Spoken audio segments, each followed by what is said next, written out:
మన చేతుల్లో రోజుకు పదుల సార్లు ఆ ప్లాస్టిక్ బాటిల్ మెరుస్తుంది. దాహం వేసినప్పుడు, బయటికి వెళ్ళినప్పుడు, ప్రయాణాల్లో, ఇంట్లో కూర్చున్నప్పుడు.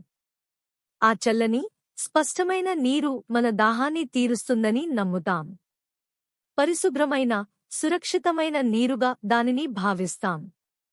కానీ నిజంగా మనం తాగేది శుభ్రమైన నీరేనా? మన దాహాన్ని తీరుస్తున్న ఆ ప్లాస్టిక్ బాటిల్ లోపల ఉన్న నీటిని శుభ్రంగా ఉంచుతుందా? లేక మనకు తెలియకుండానే ఒక పెను ప్రమాదాన్ని మన శరీరంలోకి పంపిస్తుందా? ఈరోజు మనం మాట్లాడుకోబోయేది మీరు రోజు చూసే, వాడే, తాగే ఆ ప్లాస్టిక్ బాటిల్ గురించి. ఇది కేవలం ఒక సాదాసీదా విషయం కాదు. మీ ఆరోగ్యం, మీ కుటుంబ ఆరోగ్యంపై తీవ్ర ప్రభావం చూపే ఒక రహస్యం. పల్లెటూళ్లలోనూ, పట్టణాల్లోనూ, చివరికి అడవుల్లోనూ ఇప్పుడు ప్లాస్టిక్ బాటిళ్లు రాజ్యం ఏలుతున్నాయి. సౌకర్యం, తేలికగా తీసుకెళ్లగలిగే గుణం, అన్నిటికంటే ముఖ్యంగా మార్కెటింగ్ మాయాజాలం వల్ల ఇది సర్వసాధారణమైపోయింది.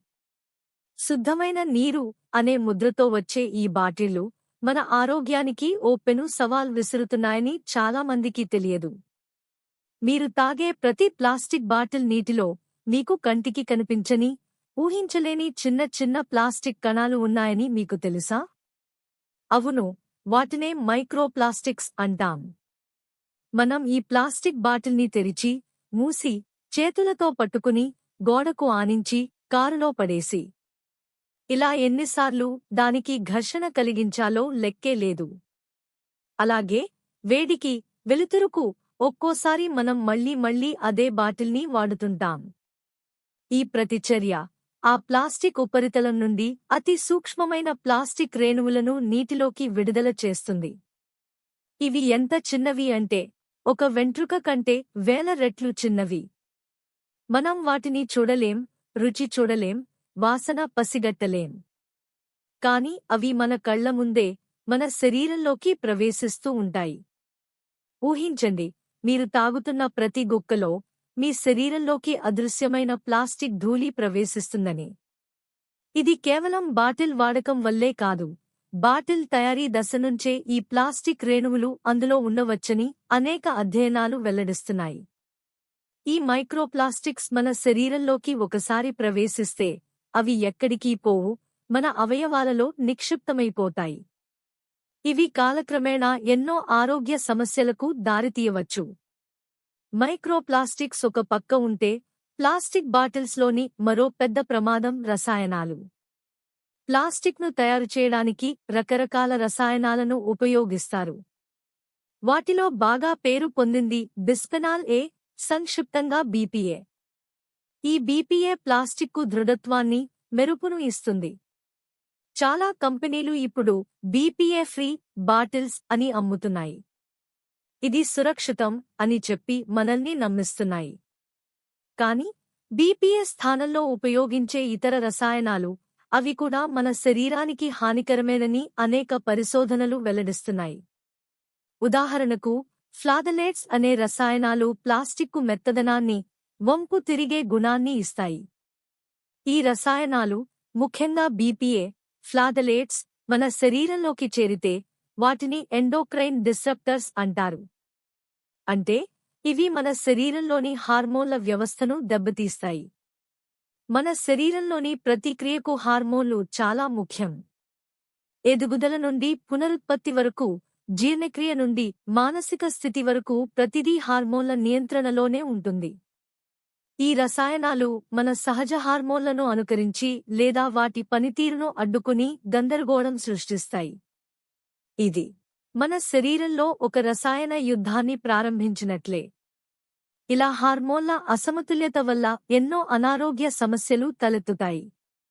మనం తరచుగా చూస్తున్న కొన్ని ఆరోగ్య సమస్యలకు ప్లాస్టిక్ బాటిళ్లలోని ఈ రసాయనాలు కూడా ఒక కారణం కావచ్చని వైద్య నిపుణులు హెచ్చరిస్తున్నారు.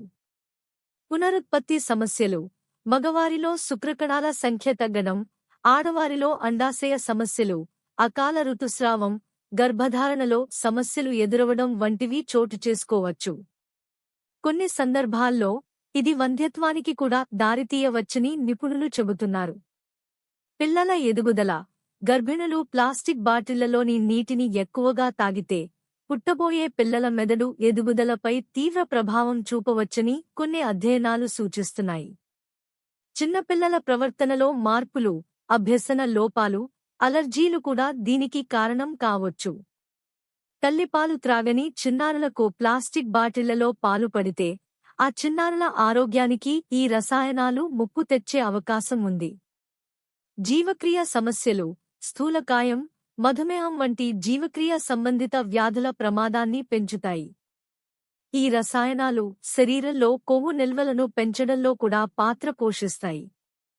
ఇది ఆధునిక జీవనశైలిలో ఒక భాగమైనట్లు అనిపించినా వెనుక ఉన్న అసలు కారణాలు మనకు తెలియకపోవచ్చు. రోగనిరోధక శక్తి మన శరీరంలోని రోగనిరోధక వ్యవస్థను బలహీనపరుస్తాయి, తద్వారా తరచుగా జబ్బుల బారిన పడే అవకాశం ఉంటుంది. చిన్నపాటి వైరస్లకు శరీరం తట్టుకోలేకపోవడానికి ఇవి ఒక కారణం కావచ్చు. క్యాన్సర్. కొన్ని రకాల క్యాన్సర్లకు ప్లాస్టిక్ రసాయనాలు కారణమవుతాయని ప్రాథమిక పరిశోధనలు సూచిస్తున్నాయి, అయితే దీనిపై మరింత లోతైన అధ్యయనాలు జరుగుతున్నాయి. మనకు తెలియకుండానే ఒక స్నేహితుడు ఇచ్చే విషంలా ఈ ప్లాస్టిక్ బాటిల్స్ మన ఆరోగ్యాన్ని మెల్లమెల్లగా తినేస్తున్నాయని గమనించాలి. పర్యావరణం గురించి కొద్దిగా మాట్లాడదాం, ఎందుకంటే ఇది కూడా మన ఆరోగ్యాన్నే ప్రభావితం చేస్తుంది. రోజూ కోట్లాది ప్లాస్టిక్ బాటిళ్లు వాడి పారేయబడుతున్నాయి. అవి భూమిలో కలిసిపోవడానికి వందల సంవత్సరాలు పడుతుంది. ఈ బాటిళ్లు చెత్తకుప్పల్లో, నదుల్లో, చివరకు సముద్రాల్లో పేరుకుపోతున్నాయి. సముద్రంలోని చేపలు, ఇతర జీవులు ఈ ప్లాస్టిక్ రేణువులను ఆహారంగా భావించి తింటున్నాయి. ఆ చేపలను మనం తిన్నప్పుడు ఆ ప్లాస్టిక్ తిరిగి మన శరీరంలోకే ప్రవేశిస్తుంది. ఇది ఒక విష చక్రం. మనం పారేసిన ప్లాస్టిక్ తిరిగి ఏదో ఒక రూపంలో మన ప్లేట్లోకి వస్తుందని చెప్పడానికి ఇంతకంటే పెద్ద ఉదాహరణ అవసరం లేదు. ఇది పర్యావరణానికే కాదు, మనిషి మనుగడకు కూడా ముప్పు తెస్తుంది. అన్ని ప్లాస్టిక్లు ఒకేలా ఉండవు. చాలా ప్లాస్టిక్ బాటిళ్లలో ఒక చిన్న త్రిభుజం గుర్తులో అంకె ఉంటుంది. అది ప్లాస్టిక్ రకాన్ని సూచిస్తుంది. నీళ్ల బాటిళ్లకు ఎక్కువగా ఉపయోగించే ప్లాస్టిక్ ఒక రకం. ఇది ఒకసారి వాడటానికి సురక్షితమైనదిగా పరిగణిస్తారు. కాని దాన్ని మళ్లీ మళ్లీ వాడటం, వేడికి గురిచేయడం, సూర్యరశ్మికి ఎక్కువసేపు ఉంచడం వల్ల అందులో ఉన్న రసాయనాలు నీటిలోకి చేరడం మొదలవుతుంది. ఇతర రకాల ప్లాస్టిక్లు పెద్ద వాటర్ డిస్పెన్సర్లలో లేదా కొన్ని ఆహార కంటైనర్లలో వాడేవి మరింత ప్రమాదకరమైనవిగా పరిగణించబడతాయి, ఎందుకంటే అవి సులభంగా రసాయనాలను విడుదల చేయగలవు. సురక్షితమైనది అని చెప్పబడే ప్లాస్టిక్ కూడా కాలక్రమేణా లేదా నిర్దిష్ట పరిస్థితులలో క్షీణిస్తుందని గుర్తుంచుకోవాలి. నిత్య జీవితంలో మనం చేసే కొన్ని పొరపాట్లు ఈ ప్రమాదాన్ని మరింత తీవ్రతరం చేస్తాయి. ఒక్కసారి గమనించండి, మనం రోజూ ఎంత నిర్లక్ష్యంగా ఉంటున్నామో. వేడికి గురిచేయడం, దుకాణాల ముందు ఎండలో గంటల తరబడి ఉంచిన వాటర్ బాటిళ్లు లేదా కారులో వెనుక సీటులో వదిలేసిన బాటిళ్లు ఎండ వేడిమికి ప్లాస్టిక్లోంచి రసాయనాలను నీటిలోకి విడుదల చేస్తాయి. వేడికి ప్లాస్టిక్ బంధాలు బలహీనపడి రసాయనాలు, మైక్రోప్లాస్టిక్స్ సులభంగా బయటపడతాయి.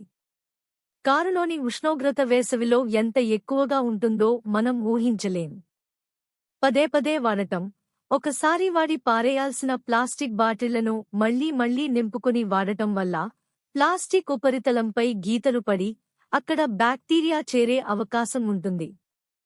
పైగా ఈ గీతలలోంచి ప్లాస్టిక్ రేణువులు మరింత సులభంగా బయటపడతాయి. ఇది కేవలం ప్లాస్టిక్ సమస్యే కాదు, పరిశుభ్రత సమస్య కూడా. నీటిని నిల్వ ఉంచడం, ప్లాస్టిక్ బాటిళ్లలో నీటిని ఎక్కువ కాలం నిల్వ ఉంచడం కూడా మంచిది కాదు. ప్లాస్టిక్ మరియు నీటి మధ్య జరిగే రసాయన చర్యలు కాలక్రమేణా పెరుగుతాయి. షాపులలో రోజుల తరబడి నిల్వ ఉన్న బాటిళ్లను కొనడం కూడా ఇలాంటిదే. ఫ్రీజింగ్, ప్లాస్టిక్ బాటిల్స్లో నీటిని ఫ్రీజ్ చేయడం వల్ల ప్లాస్టిక్ సంకోచించి వ్యాకోచిస్తుంది. దీనివల్ల సూక్ష్మ పగుళ్లు ఏర్పడి వాటి ద్వారా మైక్రోప్లాస్టిక్స్, రసాయనాలు నీటిలోకి విడుదలయ్యే అవకాశం ఉంటుంది. ఫ్రిజ్లో పెట్టినా సురక్షితం అనుకుంటే పొరపాటే. ఇక అసలు విషయానికి వద్దాం. మనం తాగే నీటిని స్వచ్ఛంగా, సురక్షితంగా ఉంచుతుందని నమ్మిన ప్లాస్టిక్ బాటిల్, నిజానికి మనకు తెలియకుండానే ఒక నిశ్శబ్ద యుద్ధాన్ని మన శరీరంలో ప్రారంభించింది. స్వచ్ఛమైన నీటిని వెతుకుతూ మనం కొనే ప్రతి బాటిల్, అది స్వచ్ఛతను కోల్పోయి, ప్రమాదకరమైన పదార్థాలతో నిండిపోతుంది. మనం అనుకున్న సౌలభ్యం, మనకు తెలియని ప్రమాదాలను మోసుకొస్తుంది. స్వచ్ఛమైన నీటిని అందించే ముసుగులో, నెమ్మదిగా మన ఆరోగ్యాన్ని దెబ్బతీసే ఒక నిశ్శబ్ద హంతకుడిని మనం ఇంట్లోకి ఆహ్వానిస్తున్నాం. ఇది ఒక చేదు నిజం, కానీ మనం ఎదుర్కోవాల్సిన నిజం. మన ఆరోగ్యం మన చేతుల్లోనే ఉంది. మరి దీనికి పరిష్కారం లేదా? తప్పకుండా ఉంది. అది మన చేతుల్లోనే ఉంది. కొన్ని చిన్న మార్పులు చేసుకుంటే చాలు, మన ఆరోగ్యాన్ని మనం కాపాడుకోవచ్చు. స్టెయిన్లెస్ స్టీల్ బాటిళ్లు, ఇవి అత్యంత సురక్షితమైనవి. రసాయనాలు విడుదల చేయవు, దృఢంగా ఉంటాయి, ఎక్కువ కాలం వస్తాయి. ఇవి నీటిని చల్లగా లేదా వేడిగా ఉంచగలవు, శుభ్రం చేయడం కూడా చాలా సులువు. ఒకసారి పెట్టుబడి పెడితే చాలా కాలం పాటు ఆరోగ్యంగా జీవించవచ్చు. గాజు బాటిళ్లు, ఇవి కూడా చాలా మంచివి. రసాయనాలను విడుదల చేయవు. రుచి మారకుండా స్వచ్ఛమైన నీటిని అందిస్తాయి. అయితే కొద్దిగా బరువుగా ఉంటాయి, పగిలిపోయే అవకాశం ఉంటుంది కాబట్టి జాగ్రత్తగా వాడుకోవాలి. రాగి పాత్రలు, మన పూర్వీకుల నుంచి వస్తున్న మంచి అలవాటు. రాగి పాత్రలో నిల్వ ఉంచిన నీటిలో రాగి సూక్ష్మ పోషకాలు చేరి, ఆరోగ్యానికి ఎంతో మేలు చేస్తాయి. నీటిని శుద్ధి చేసే గుణం కూడా రాగికి ఉంది. రాగి పాత్రలో నీరు తాగడం వల్ల రోగనిరోధక శక్తి పెరుగుతుందని, జీర్ణశక్తి మెరుగుపడుతుందని ఆయుర్వేదం చెబుతోంది. మట్టి కుండలు సహజంగా నీటిని చల్లబరుస్తాయి, భూమిలోని మంచి ఖనిజాలను నీటిలోకి అందిస్తాయి. వేసవిలో మట్టి కుండలోని నీరు ఎంత చల్లగా, రుచిగా ఉంటుందో మనకు తెలుసు. ప్లాస్టిక్కు ప్రత్యామ్నాయంగా మట్టి కుండలు ఒక అద్భుతమైన ఎంపిక, పైగా పర్యావరణ హితమైనవి. ఇంటి వద్ద ఫిల్టర్ చేసిన నీరు, మీ ఇంట్లో మంచి వాటర్ ఫిల్టర్ ఉంటే, దాని ద్వారా వచ్చే నీటిని స్టెయిన్లెస్ స్టీల్ లేదా గాజు సీసాలలో నింపుకొని వాడటం ఉత్తమం. బయట కొన్న బాటిల్ నీటి కంటే ఇది ఎన్నో రెట్లు సురక్షితం. మీరు ఏది ఎంచుకున్నా, ఒక విషయం గుర్తుంచుకోండి, మీ శరీరం ఒక దేవాలయం. అందులోకి ఏం పంపుతున్నారు అనేదానిపై మీ ఆరోగ్యం ఆధారపడి ఉంటుంది. ప్రతిసారి మీరు దాహం వేసినప్పుడు ప్లాస్టిక్ బాటిల్ వైపు చేయి చాచే ముందు ఒక్క నిమిషం ఆలోచించండి. మీరు తాగేది కేవలం నీరు మాత్రమేనా, లేక మీకు తెలియకుండానే కొన్ని విషతుల్యమైన రసాయనాలను లోపలికి పంపుతున్నారా? ప్లాస్టిక్ సౌలభ్యం మనకు చూపుతున్న మాయ. దాని వెనుకున్న ప్రమాదాన్ని మనం గ్రహించి, ఆరోగ్యకరమైన, సురక్షితమైన ప్రత్యామ్నాయాలను ఎంచుకోవాలి. ఇది కేవలం ఒక అలవాటు మార్పు కాదు, మీ ఆరోగ్యం కోసం మీరు తీసుకునే ఒక ముఖ్యమైన నిర్ణయం.